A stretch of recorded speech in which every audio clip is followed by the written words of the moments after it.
बच्चों, आज की वीडियो हम लोग कोण या एंगल के बारे में पढ़ेंगे। सबसे पहले हम देखते हैं कोण क्या है। मान लीजिए एक रे या किरण है P और एक किरण है Q। ये दोनों किरणें आपस में एक बिंदु पे मिलती हैं जिसे हम O कहते हैं।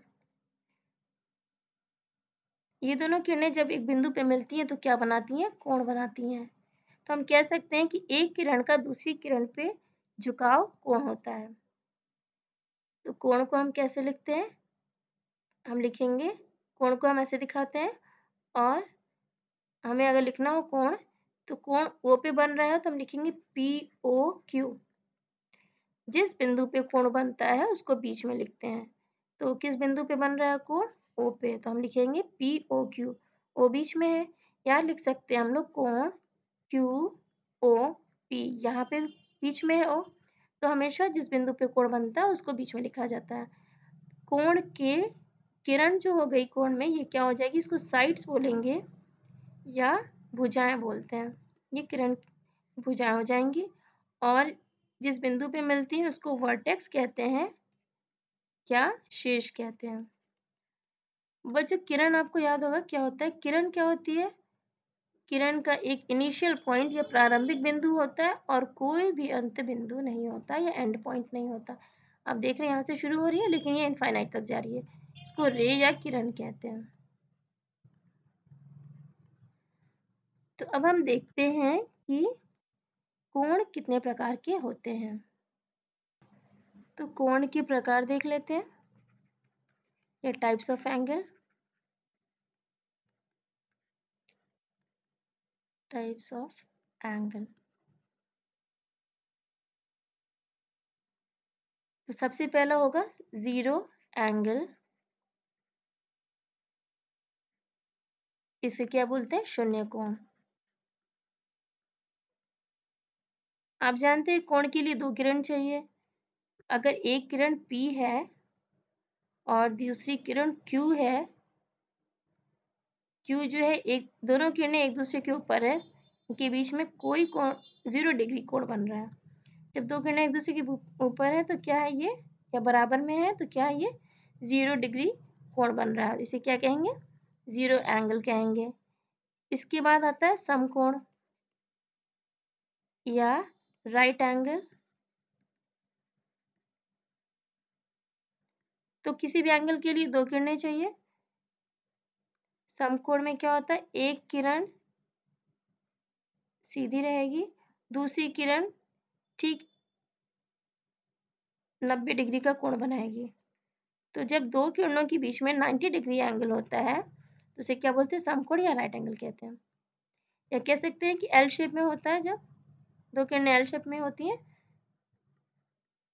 तो क्या बनता है? समकोण। तो याद रखिए, समकोण मतलब 90 डिग्री एंगल, और शून्य कोण या जीरो एंगल मतलब 0 डिग्री एंगल।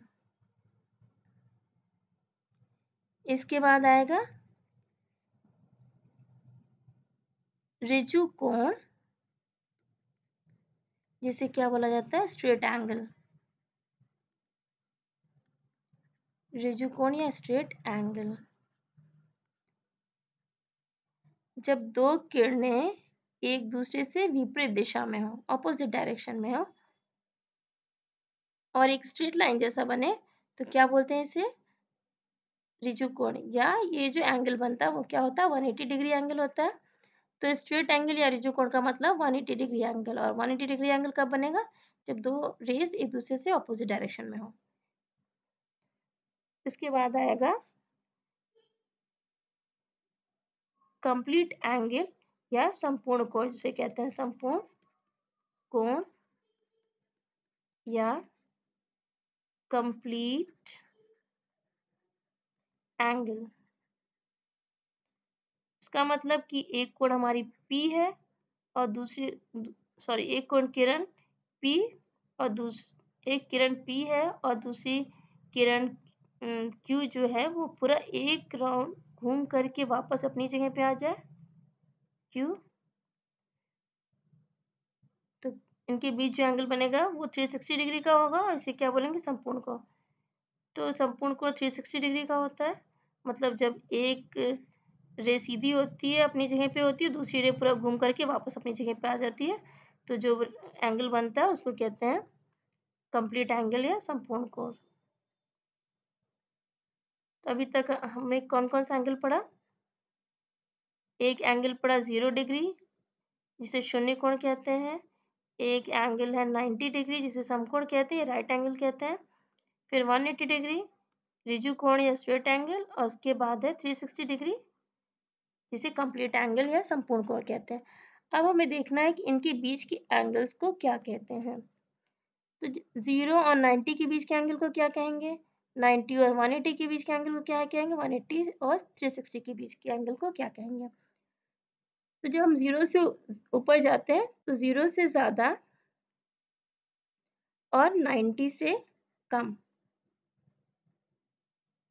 यानी कि 1 डिग्री से लेके 89 डिग्री तक के एंगल को क्या बोलते हैं?